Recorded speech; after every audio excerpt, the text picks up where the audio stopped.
नमस्कार दोस्तों, मैं हूं दिनेश के वोरा। स्वागत है आपका 4 पीएम और न्यूज़ टाइम के इस मंच पर। दोस्तों, राहुल की यात्रा शबाब पर है और जैसे-जैसे राहुल की यात्रा कामयाबी के नए आयाम स्थापित कर रही है, वैसे-वैसे भारतीय जनता पार्टी के अंदर डर का माहौल स्थापित होता जा रहा है। कमाल है ना? कमाल इस बात का है कि एक ही दिन में 2 टिप्पणियां आती हैं बड़ी। अभी तक प्रधानमंत्री चुप थे और वो भी बोले। बाकी छुट भइये तो बोल ही रहे थे भारतीय जनता पार्टी के, लेकिन प्रधानमंत्री भी आज बोले, परेशान होकर बोले, बेचैन होकर बोले। बल्कि हो सकता है कि अंदर उतने उनके अंदर कोई ज्वालामुखी फूट रहे हों, जिसके कारण वो बोले, चुप नहीं रह पाए।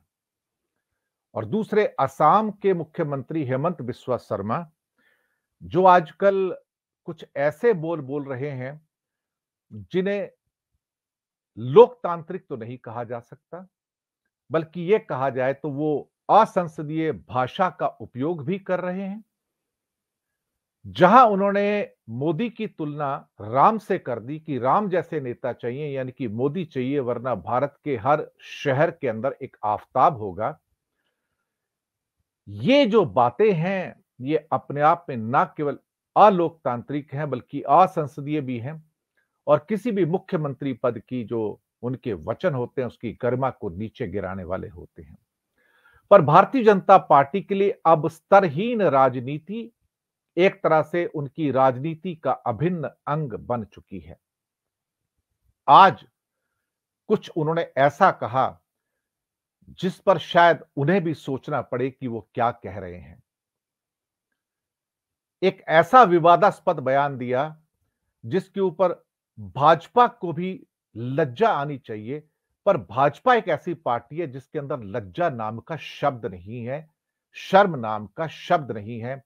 और प्रधानमंत्री की एक आदत है, कोई कितनी भी गालियां दे, कोई कितना भी बुजुर्गों को कोसे, कोई कितने भी दूसरे नेताओं को गालियां दे या कोसे, प्रधानमंत्री कुछ नहीं कहते, कभी नहीं कहते, वो रोकते नहीं उनको कभी।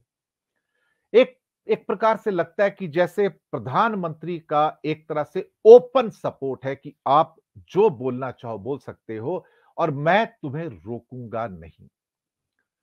दरअसल राहुल गांधी की कुछ रैलियां जो गुजरात में हुई, उसने रैटल किया, आदिवासियों की समस्या उठाई, महंगाई की समस्या उठाई, बेरोजगारों की समस्या उठाई।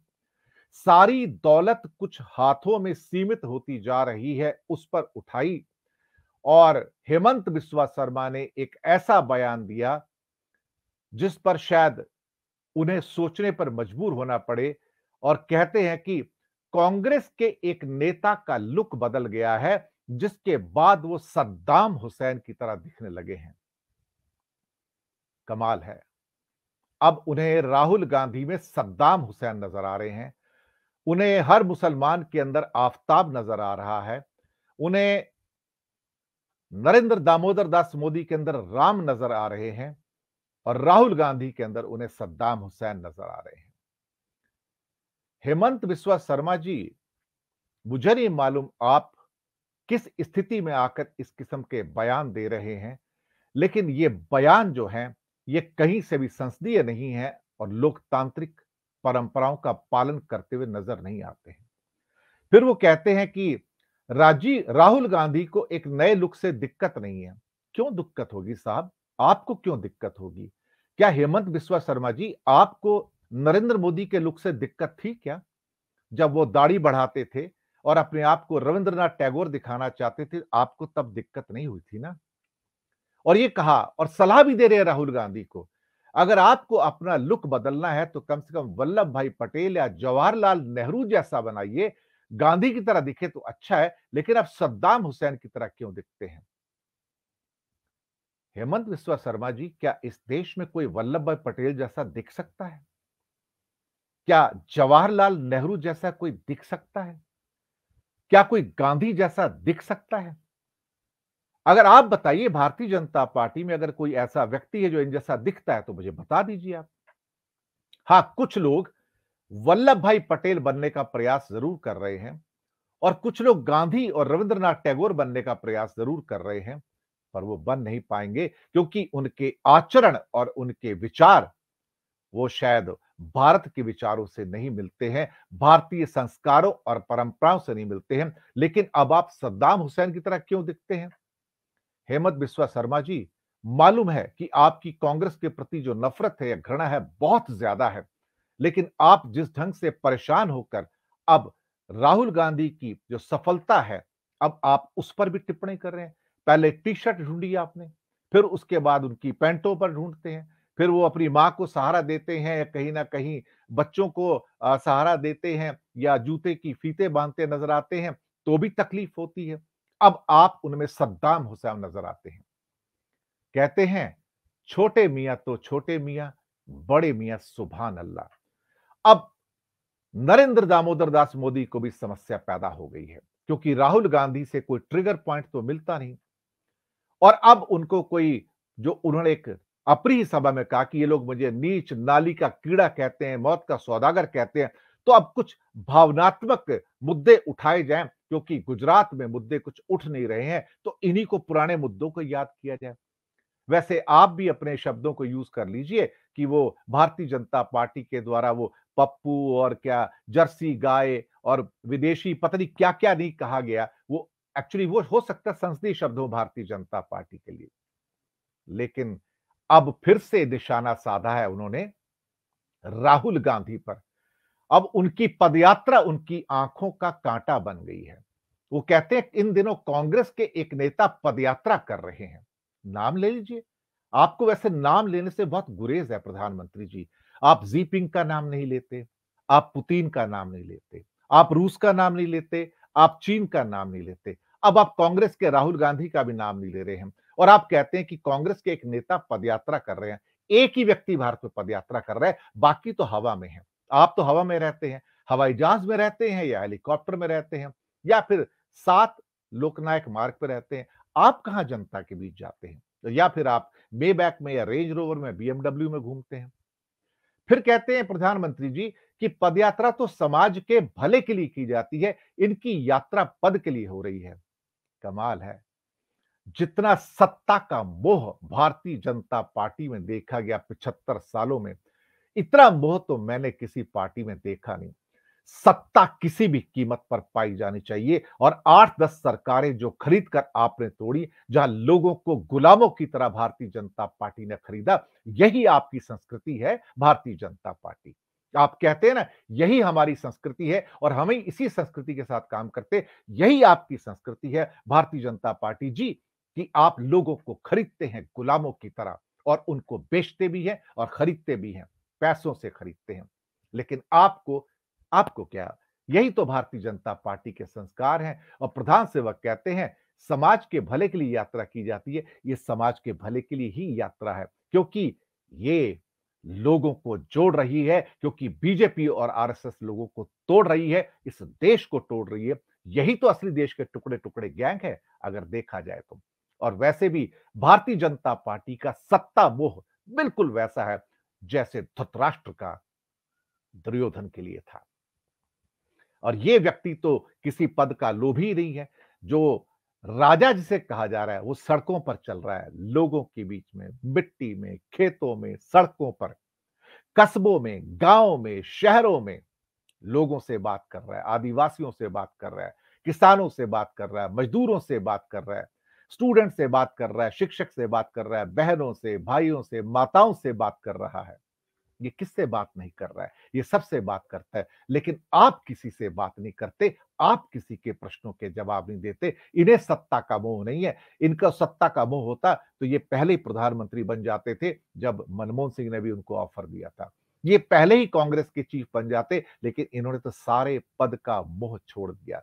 सत्ता का मोह सिर्फ भारतीय जनता पार्टी के अंदर है और किसी के अंदर, और सत्ता का मोह प्रधानमंत्री जी आपके अंदर भी है क्योंकि आप सत्ता को छोड़ना नहीं चाहते। सत्ता से इतना ज्यादा प्रेम है भारतीय जनता पार्टी का कि किसी और दल का 75 वर्षों में मैंने कभी देखा ही नहीं है। क्या कहा जाए साहब, क्या कहा जाए?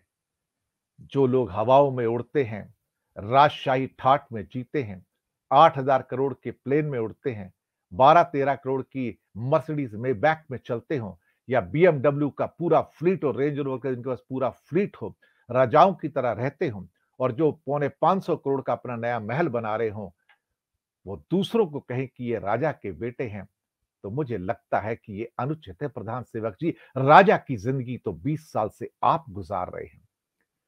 दरअसल विलासिता के जितने भी आयाम हो सकते हैं वो आपके अंदर नजर आते हैं। महंगे पेन, महंगे चश्मे, महंगे जूते, महंगे कपड़े और दिन में 8-8, 10-10 बार लिबासों को बदलना, ये आप ही करते, राहुल गांधी नहीं करते हैं महाराज, नहीं करते हैं।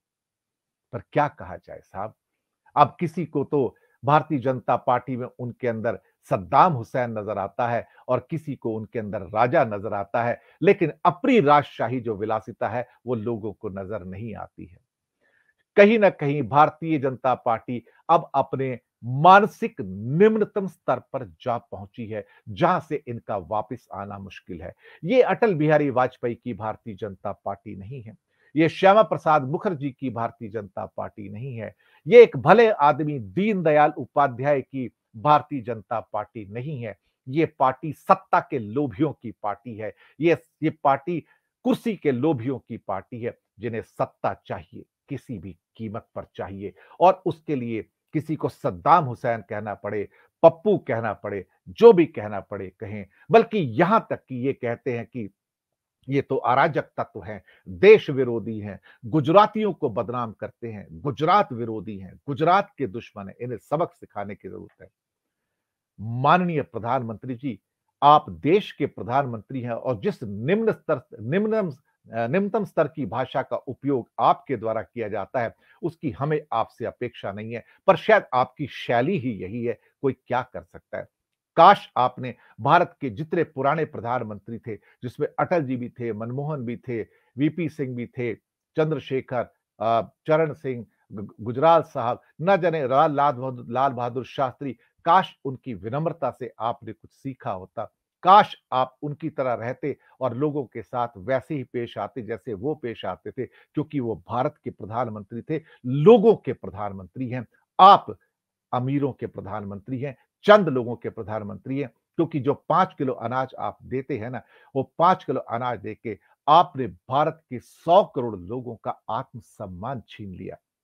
आत्मसम्मान से जीने का अधिकार छीन लिया, उन्हें एक किस्म से क्या कहते हैं ना कि हाथ फैलाने के लिए मजबूर कर दिया।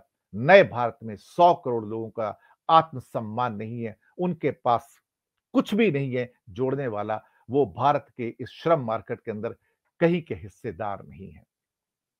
क्या कहा जाए, आपकी सरकार चंद लोगों के लिए है जो ऊपर बैठे हैं, अडानी अंबानी जैसे लोगों के लिए। सरकार भी उनकी, बजट भी उनके, पैसा भी उनका, दौलत भी उनकी, शोहरत भी उनकी, सब कुछ उनका है और बाकी 100 करोड़ लोगों के लिए 5 किलो अनाज और आत्मसम्मान का त्याग। अब आप राहुल गांधी को सद्दाम हुसैन कहें या जो मर्जी कहें, लेकिन उनके साथ जन समर्थन है जो सड़कों पर उमड़ रहा है लाखों के अंदर, और शायद इसी से पूरी भाजपा हलकान है। इसी से हेमंत बिस्वा शर्मा, योगी जी, शाह साहब और नरेंद्र दामोदर दास मोदी परेशान हैं। क्या कर सकते हैं साहब, कुछ नहीं कर सकते। राजनीति का संक्रमण काल है, आगे आगे देखिए होता है क्या। धन्यवाद आपका, फीडबैक दीजिएगा दोस्तों, शुक्रिया आपका।